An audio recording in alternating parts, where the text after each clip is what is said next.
রাধে রাধে রাধে রাধে। নমস্কার বন্ধুরা, আশা করি আপনারা সকলে ভালো আছেন শ্রীকৃষ্ণের আশীর্বাদে।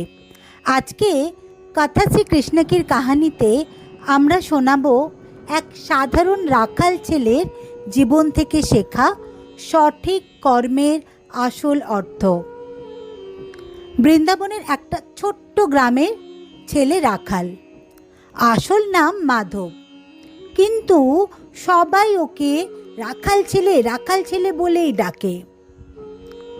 রাখাল প্রতিদিন গরু চড়াতো, বাঁশি বাজাতো, আর ভোরে গরু চড়াতে যাওয়ার সময় ওদের গ্রামের শেষ প্রান্তে যে শ্রীকৃষ্ণের মন্দির আছে সেখানেও যেত। রাখালের মনে একটাই দুঃখ ছিল,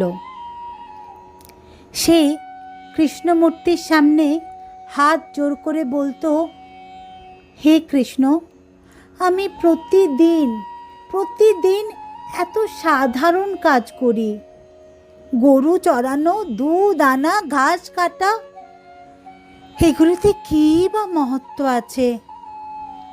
আমার জীবন কি শুধু এমন সাধারণ কাজের মধ্যেই শেষ হবে?